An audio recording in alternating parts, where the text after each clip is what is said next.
تو ان کی بہرحال پلاننگ اپنی جگہ پر ہے، لیکن ایک پلاننگ اوپر بھی ہوتی ہے، وہاں پہ کیا پلاننگ ہو رہی ہے اس کا کسی کو علم نہیں ہے، ان کو بھی علم نہیں ہے۔ عمران خان بھی اپنے 5 سال پورے کرنا چاہتے تھے، ان کو بھی مہلت نہیں مل سکی۔ نواز شریف بے نظیر بھٹو، نواز شریف 3 مرتبہ وزیر اعظم رہے اور بے نظیر بھٹو 2 مرتبہ وزیر اعظم رہی، دونوں ہی اپنی مدت پوری نہیں کر سکے تھے، اور آج تک یہی ریکارڈ ہے، کوئی وزیر اعظم اپنی مدت 5 سال کی پوری نہیں کر سکا۔ بہرحال ذوالفقار علی بھٹو 5 سال سے زیادہ تک وزیر اعظم رہے تھے، لیکن انہوں نے قبل از وقت انتخابات کروا دیے تھے، اس کے باوجود بھی انہوں نے 5 سال اپنے پورے بطور وزیر اعظم یا صدر کے کیے تھے۔ ان کو بھی کہا جاتا ہے کہ ان کو بھی پوری مدت کرنے کا موقع نہیں مل سکا تھا۔ بہرحال یہ حکمران، آج کی رجیم یہ پوری کوشش کر رہی ہے کہ عمران خان نزدیک بھی نہ آ سکیں اقتدار کے، وہ سیاست سے جاتے رہیں اور ان کا اقتدار اگلے 20 سال کے لیے قائم رہے، دائم رہے۔ بات ہم نے کی کہ سامان 100 برس کا پل کی خبر نہیں ہے۔ اس کے ساتھ ساتھ ہم یہ بھی بات کریں گے کہ جہاں بجتی ہیں شہنائیاں وہاں ماتم بھی ہوتے ہیں، بالکل ایسا ہی ہوتا ہے۔ یہ بیٹھے ہوئے ہیں شہنائیاں بجانے کے لیے، لیکن کب ماتم شروع ہو جائے اس کے بارے میں نہ ان کو پتہ ہے نہ کسی اور کو پتہ ہے تو بس اس وحدہ لا شریک کی ذات کو پتہ ہے۔ یہاں پہ آصف علی بھلی صاحب سے اسی حوالے سے بات کرتے ہیں، وہ ایک اس بارے میں بڑا سبق آموز واقعہ سنایا کرتے ہیں، تو وہ واقعہ آصف علی بھلی صاحب سے سنتے ہیں۔ سردار سکندر حیات جو پنجاب کے وزیر اعلیٰ تھے، پریمیئر تھے، بلکہ اس وقت وزیر اعظم کا لفظ استعمال ہوتا تھا۔ ان کے 2 بیٹوں کی سردار شوکت حیات اور عظمت حیات۔ عظمت حیات بعد میں آرمی انہوں نے جوائن کی اور بریگیڈیئر کے عہدہ سے ریٹائر ہوئے، اور سردار شوکت حیات بہت معروف لیڈر رہے، مسلم لیگ کونسل کے صدر بھی رہے ممتاز سلطانہ کے بعد، قائد حزب اختلاف بھی رہے، بہت بڑا نام ہے سیاست میں۔ تو ان دونوں کی شادی تھی۔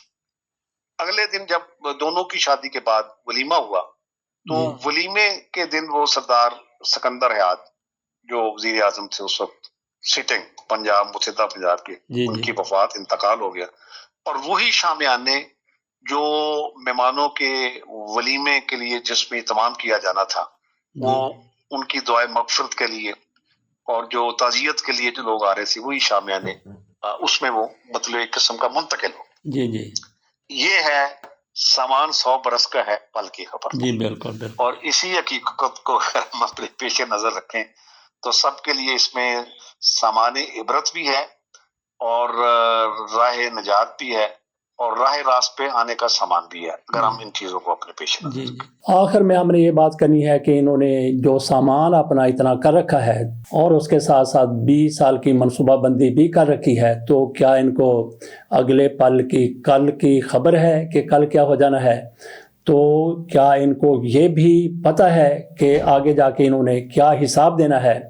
جس طرح سے ظلم کر رہے ہیں، جس طرح سے ستم کر رہے ہیں، جس طرح سے خواتین کے ساتھ کیا گیا ہے، جس طرح سے چادر اور چار دیواری کا تقدس بری طرح سے پامال کر کے رکھ دیا گیا ہے، بچے محفوظ ہیں، ان کی مائیں محفوظ ہیں، نہ کوئی بزرگ محفوظ ہیں، یہ آج کے دور میں ہو رہا ہے اور کہیں نہ کہیں تو یہ ریکارڈ ہو ہی رہا ہوگا۔ اور پھر ضیاء الحق کا انجام یاد رکھیں، ضیاء الحق کا نہیں بلکہ پاکستان میں 4 مارشل لا ایڈمنسٹریٹر آئے۔ کون آئے؟ General Ayub Khan, general Yahya Khan, general محمد ضیاء الحق اور جنرل پرویز مشرف۔ ایک کا انجام اٹھا کے دیکھ لیں کہ اس کا انجام بہتر ہوا، کہ اس کو لوگ آج بہت اچھے نام سے یاد کرتے ہیں۔ ایک کو بھی نہیں، کسی ایک کو بھی نہیں۔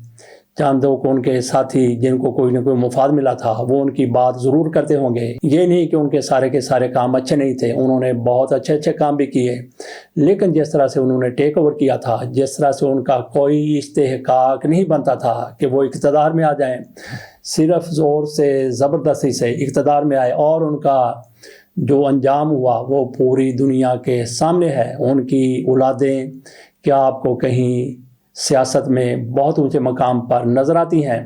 صرف وہی ان کی اولادیں جنہوں نے اپنی وراثت کو آگے نہیں بڑھایا، اسی طرح سے جس طرح سے وہ چاہتے تھے۔ میاں نواز شریف صاحب بڑی مرتبہ جنرل ضیاء الحق کی وفات کے بعد، ان کی شہادت کے بعد کہتے رہے، وزیر اعظم بننے کے بعد بھی کہتے رہے کہ ہم ان کا ادھورا مشن پورا کریں گے، لیکن پھر میاں نواز شریف نے کیا ان کا ادھورا مشن پورا کیا؟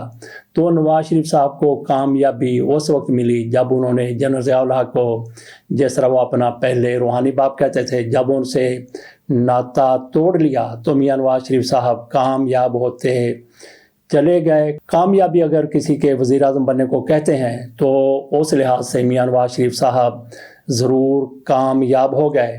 تو آج جو کچھ پاکستان میں پاکستانیوں کے ساتھ، خصوصی طور پہ اپنے مخالفین کے ساتھ ہو رہا ہے، انجام وہی ہوگا۔ آصف علی صاحب نے جو کچھ کہہ دیا کہ جہاں بجتی ہیں شہنائیاں وہاں ماتم بھی ہوتے ہیں، اگر اس چیز کو تسلیم کر لیا جائے۔ تسلیم کون نہیں کرتا؟ سارے کرتے ہیں، لیکن عمل کوئی نہیں کرتا۔ یہ کوئی نہیں کہتا کہ کبھی نہیں مرنا، لیکن یہ کہتے ہیں کہ ابھی نہیں مرنا۔ تو کتنے سال جینا ہے؟ 100 سال۔ اس کے ساتھ اجازت دیجیے، اللہ حافظ۔